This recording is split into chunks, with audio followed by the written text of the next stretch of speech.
Today, the Red Mountain areas, RH is going to be right around 20%, and in the Covelo Valley, the RHs will be getting close to 15%.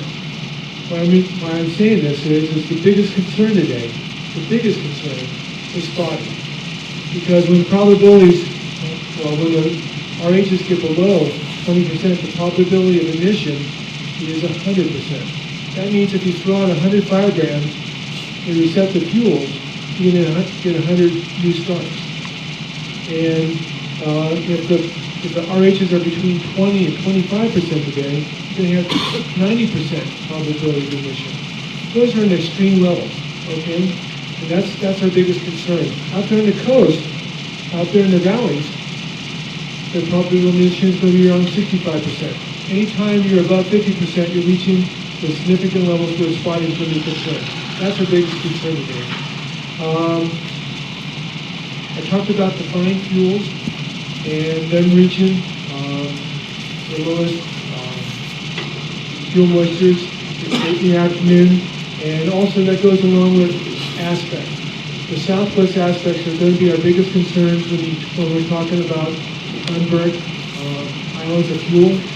And the other thing to be concerned about is where the winds are in alignment on exposed ridges. The winds today out there in the interior are going to be basically west, northwest, and so where they're in alignment, up there on the upper ridges, and you have unburnt fuels, that's another watch-out situation for you. So we're looking at really good, strong potential for spotting. We are looking at our highest fire activity right in the afternoon on southwest aspects, and we're concerned about the winds being in alignment with the ridges. Tonight, there's going to be poor RH recovery on the ridge top areas. And so that means the fire is going to be burning pretty active all night long, higher on the ridges. We're going to have very good RH recovery in the valleys throughout the complex. And so I think things will be pretty good there. The fog, though, is not expected to intrude tonight very far inland. It's going to stay mostly along the coast. So once again, the fires are being tested. Your good work is showing up, and we're not getting very much activity each day. Our biggest concern is new starts, and above all, have a safe day. Thank you. Morning. Well, you heard the thunder there from weather and fire behavior. With the increased temperature, increased potential for spotting, we have to ratchet up our safety monitoring. So just stay on the troops as far as putting LCES in place.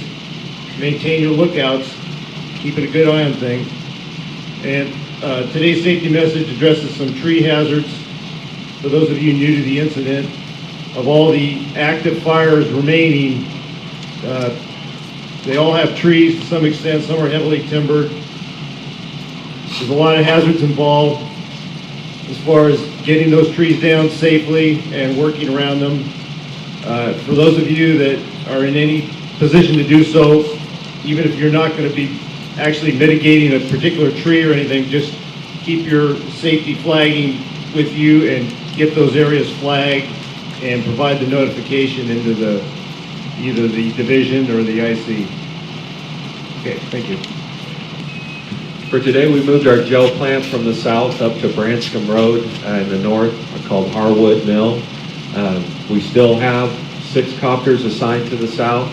So remember, when you're working with those copters, pull your crews back, let them make their drops, and then you can go in and work out the fires. Total aircraft assigned to the incident are 16 at this time for Rotary. Just a few things about the IAP. We're trying to limit the amount of paper you guys get every day, recognizing that most of you are on the line every day rather than every other day. So if you are missing things like contractor evaluation today, it's in yesterday's IAP. We also have extra copies in the plans section here right to the right of the door as you step in. And that's true for overhead personnel and crew rating performance evals as well.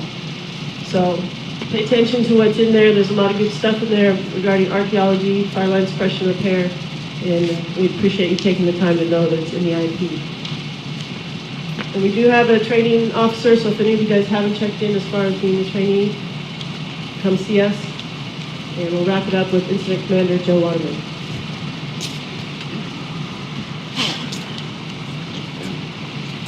right, here we go. Good morning. A little bit of coffee on board. I haven't had mine yet, so I might be a little bit talking slow. So here we go. This will be quick because I know y'all are really excited.